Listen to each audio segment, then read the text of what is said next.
jour-là, parut un édit de l'empereur Auguste, ordonnant de recenser toute la terre. Ce premier recensement eut lieu lorsque Quirinus était gouverneur de Syrie. Et tous allaient se faire recenser, chacun dans sa ville d'origine. Joseph, lui aussi, monta de Galilée, depuis la ville de Nazareth, vers la Judée, jusqu'à la ville de David, appelée Bethléem. Il était en effet de la maison et de la lignée de David. Il venait se faire recenser avec Marie, qui lui avait été accordée en mariage et qui était enceinte. Or, pendant qu'ils étaient là, le temps où elle devait enfanter fut accompli. Et elle mit au monde son fils premier-né. Elle l'emmaillota et le coucha dans une mangeoire, car il n'y avait pas de place pour eux dans la salle commune. Dans la même région, il y avait des bergers qui vivaient dehors et passaient la nuit dans les champs pour garder leurs troupeaux. L'ange du Seigneur se présenta devant eux, et la gloire du Seigneur les enveloppa de sa lumière. Ils furent saisis d'une grande crainte. Alors l'ange leur dit: ne craignez pas, car voici que je vous annonce une bonne nouvelle, qui sera une grande joie pour tout le peuple. Aujourd'hui, dans la ville de David, vous aimez un Sauveur, qui est le Christ, le Seigneur. Et voici le signe qui vous est donné. Vous trouverez un nouveau-né, emmailloté et couché dans une mangeoire. Et soudain, il y eut avec l'ange une troupe céleste innombrable, qui louait Dieu en disant: gloire à Dieu au plus haut des cieux, et paix sur la terre aux hommes qu'il aime. Acclamons la parole de Dieu. Gloire.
Pour se faire recenser et arriver à Bethléem, eh bien, il n'y avait pas de place à l'auberge pour eux.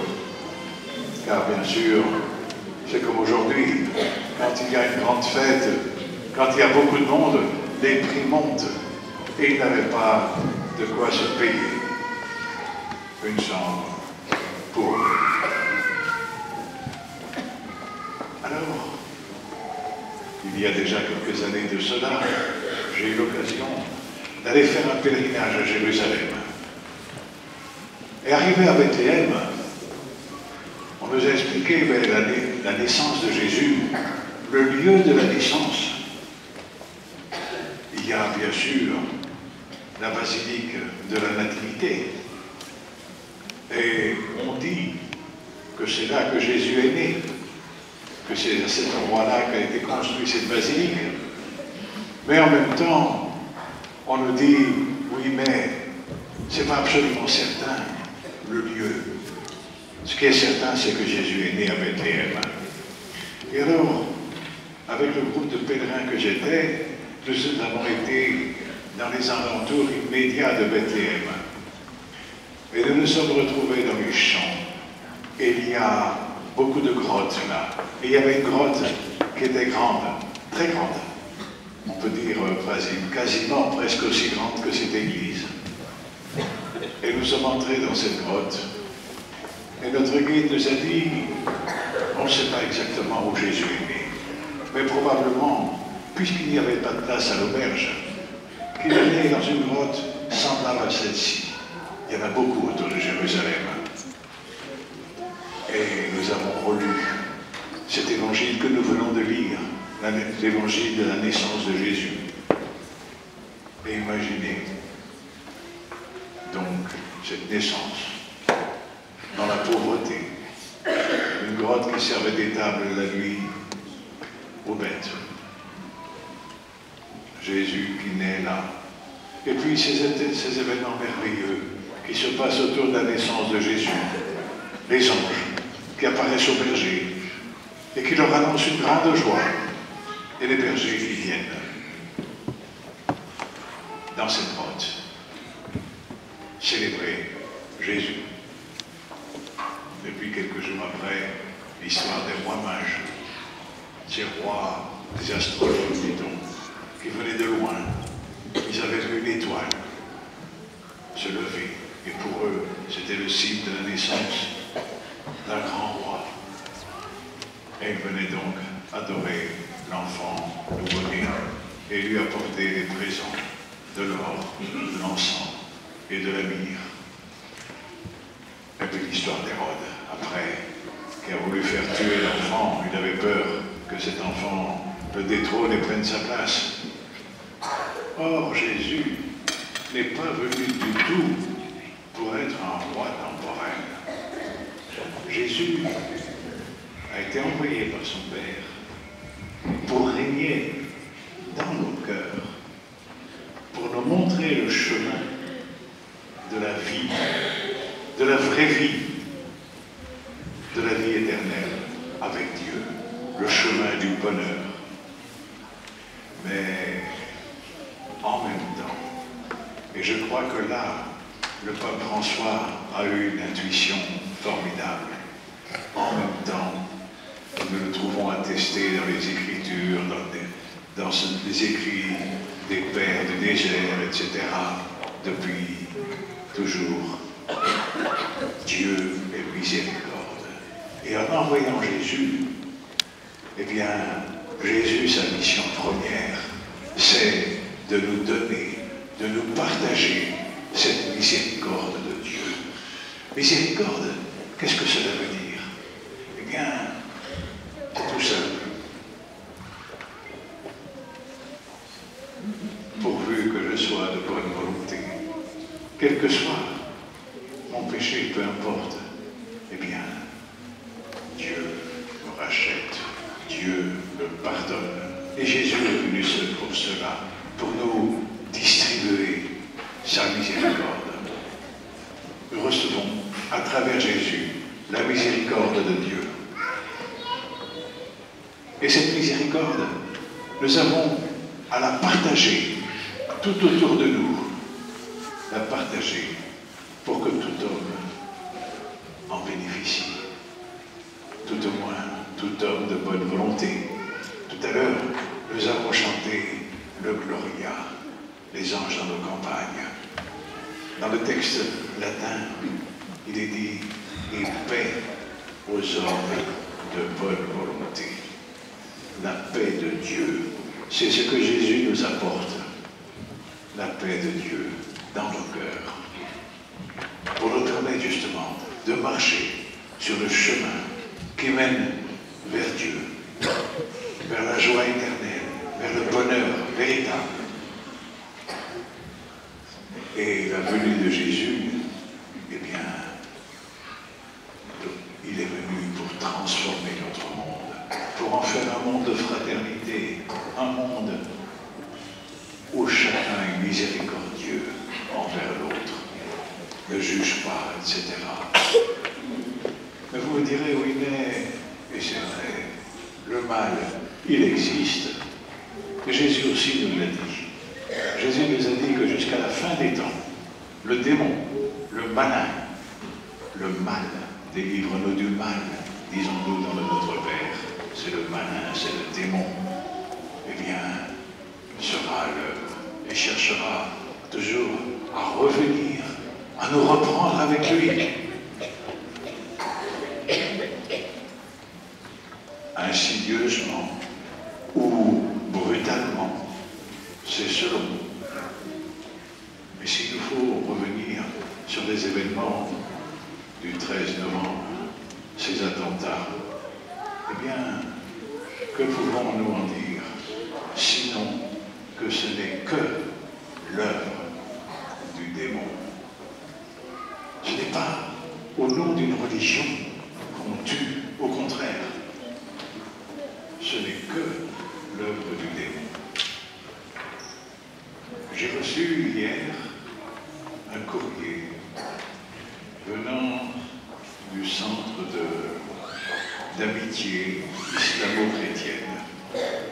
Et dans ce courrier, il était écrit, je ne l'ai pas apporté parce que ce serait trop long à lire, mais il était écrit que un musulman qui suit sa religion est un homme de paix.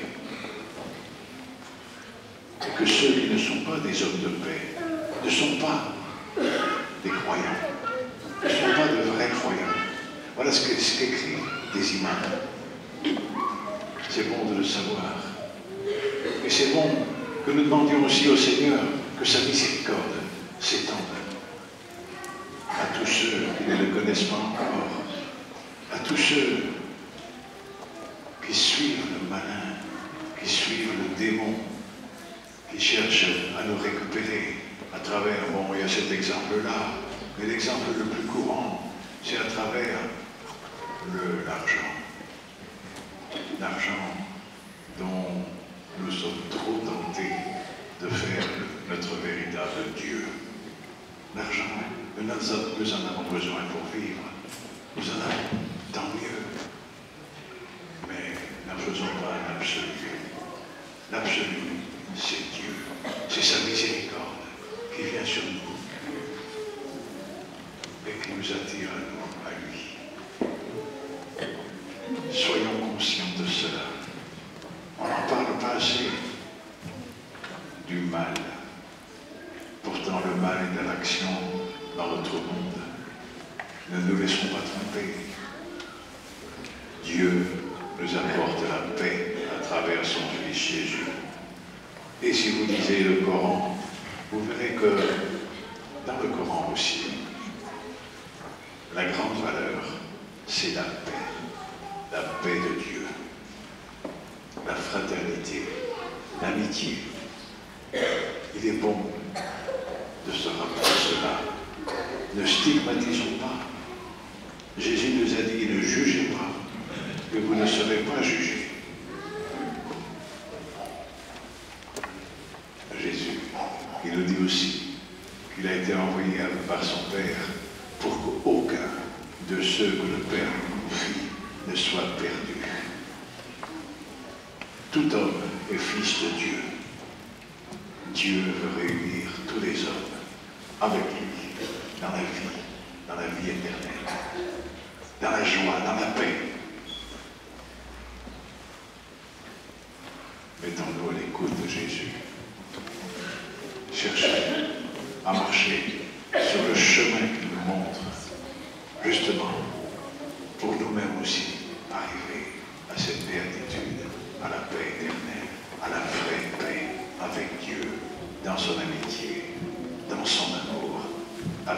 les hommes de ce monde.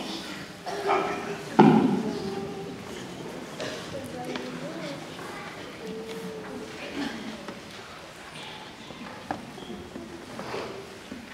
Maintenant, nous allons procéder à quelque chose qui n'est pas habituel. Nous sommes devant cette crèche vivante, avec cet enfant qui est là, qui a 5 mois. Alors il y a une petite histoire qu'il faut que je vous raconte au sujet de cet enfant. Il y a quelques mois, sa maman et son papa sont venus me voir pour demander à ce qu'il soit baptisé et m'ont demandé s'il ne pouvait pas être baptisé le 25 décembre, le jour de la fête de Noël. Bien sûr que j'ai accepté. Et il devait donc être baptisé demain. Mais il faudra que les circonstances ont fait que cet enfant a été choisi pour être Jésus dans cette crèche vivante. Et la maman m'a dit, mais père, pourquoi, puisqu'il participe à la crèche vivante, ne le baptiserait-on pas pendant cette nuit de Noël, cette veillée de Noël? Et j'ai trouvé cela une idée excellente. Et c'est pour cela que maintenant, eh bien, nous allons ensemble prier pour cet enfant et demander au Seigneur de lui donner sa vie, son amour, sa miséricorde, pour que lui aussi, il avance devant le Seigneur. Donc on a avancé un peu son baptême ce soir et nous allons maintenant donc procéder à son baptême. Je vous invite avec papa, le parrain et la marraine à vous approcher. J'arrive.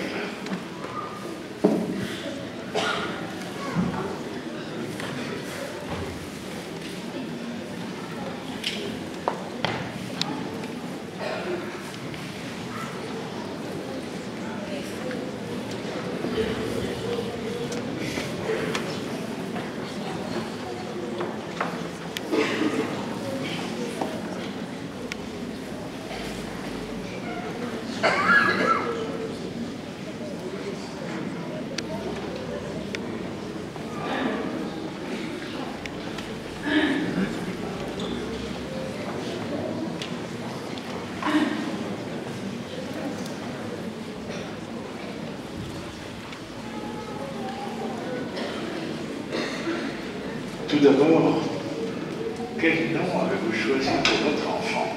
Martin Charles. Martin Charles. Martin. C'est un beau nom, ça. Vous savez qui était Martin? Saint-Martin. Vaguement. Ça ne vous dit rien? Saint-Martin de Tours. Et voyant des pauvres, avait pris son épée, c'était un militaire. Et qu'est-ce qu'il avait fait? Je ne savais pas. Oh, eh bien, il a déchiré son manteau en deux avec son épée. Et la moitié du manteau, il l'a donné aux pauvres qui avaient froid. Et il est le symbole de la charité. Hein? Ben, c'est un beau nom, c'est un beau prénom. Alors maintenant, donc, je vais bénir l'eau qui va servir au baptême.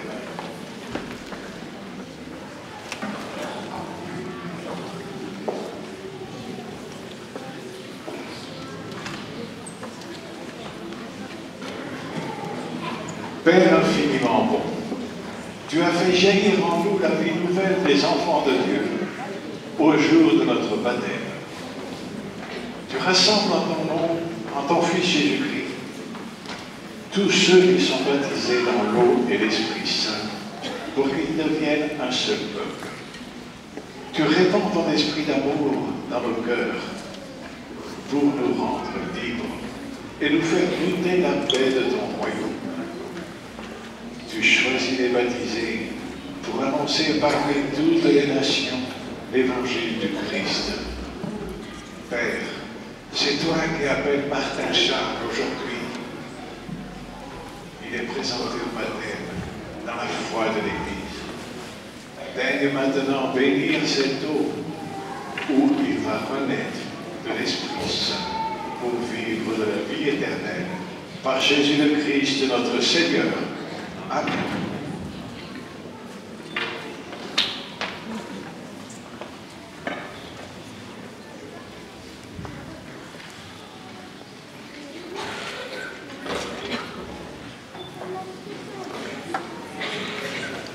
Et maintenant, je m'adresse à chacun d'entre nous ici présents. D'abord, bien sûr, le papa et la maman, le parrain et la marraine, mais chacun d'entre nous. Par le sacrement de baptême, Martin Charles, que vous présentez, va recevoir de l'amour de Dieu une vie nouvelle. Il va naître de l'eau et de l'Esprit Saint. Cette vie de Dieu rencontrera bien des obstacles. Pour lutter contre le péché, pour grandir dans la foi, il aura besoin de chacun d'entre nous. Si donc vous êtes conduit par la foi, et si vous prenez la responsabilité de l'aider, eh bien, j'invite chacun d'entre vous aujourd'hui, en vous rappelant votre baptême, à renoncer au péché et à proclamer la foi en Jésus-Christ, la foi de l'Église, dans laquelle tout enfant est baptisé. Je vous invite à vous lever.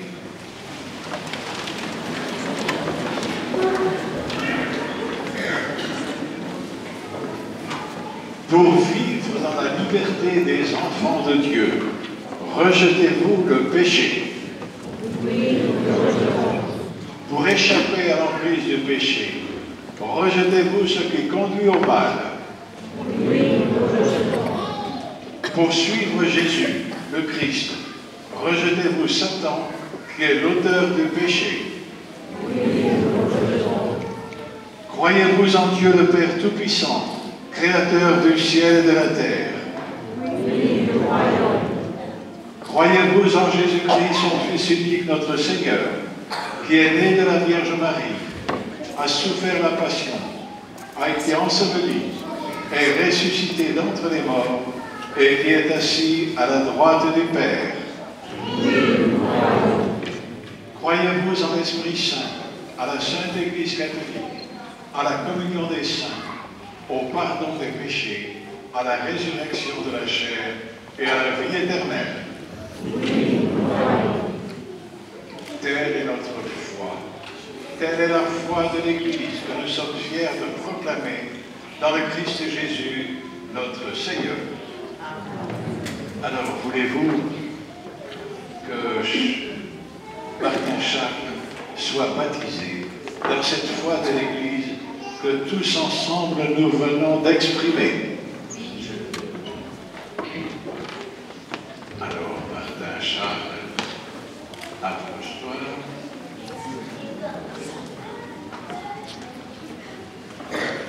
Martin Charles, je te baptise au nom du Père et du Fils et du Saint-Esprit.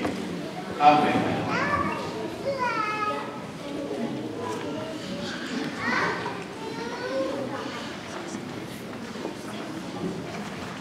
Martin Charles, tu es maintenant baptisé.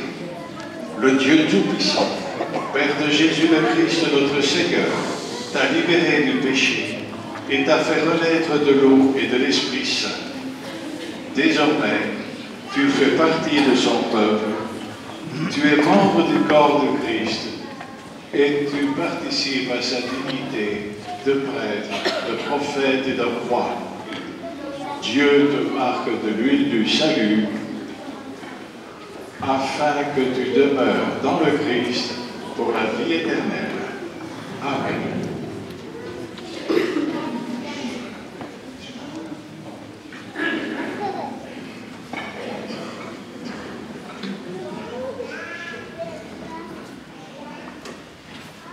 Martin Charles, tu es une création nouvelle dans le Christ. Tu as revêtu le Christ, et le vêtement blanc que tu portes en est le signe. Que ton papa et ta maman toute ta famille, tous tes amis t'aident par leurs paroles et leur exemple à garder intacte la dignité des fils et des filles de Dieu pour la vie éternelle. Amen.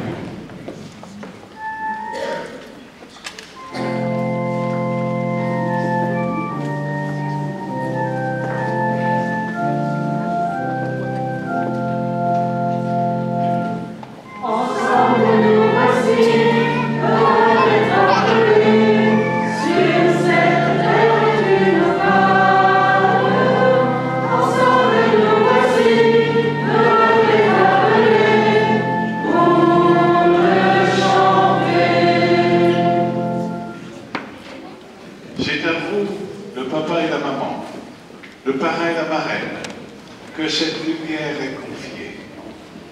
Veillez à l'entretenir et que Martin Charles, illuminé par le Christ, avance dans la vie en enfant de lumière et demeure fidèle à la foi de son baptême.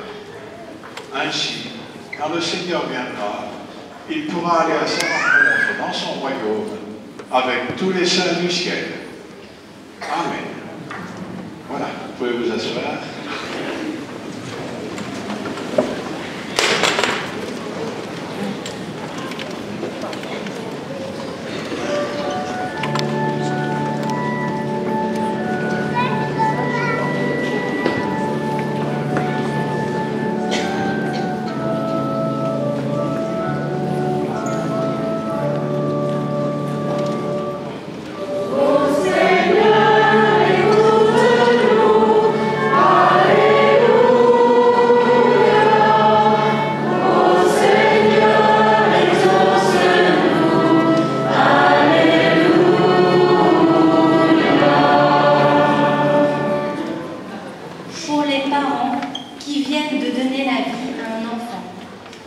pour les familles séparées ou désunies, pour les artisans de justice et de paix, Seigneur, nous te prions. Ô Seigneur, écoute-nous, Alléluia. Ô Seigneur, exauce-nous, Alléluia.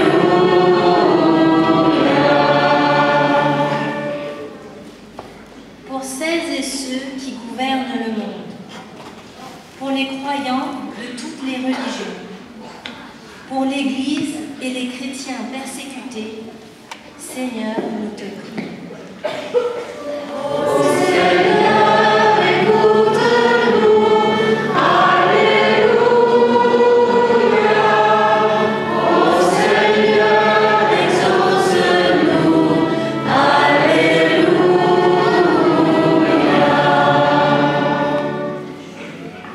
Pour les prisonniers et les malades, pour les jeunes prêts à tout quitter pour te suivre, et pour notre communauté, Seigneur, nous te prions. Ô Seigneur, écoute-nous, Alléluia. Ô Seigneur, exauce-nous, Alléluia.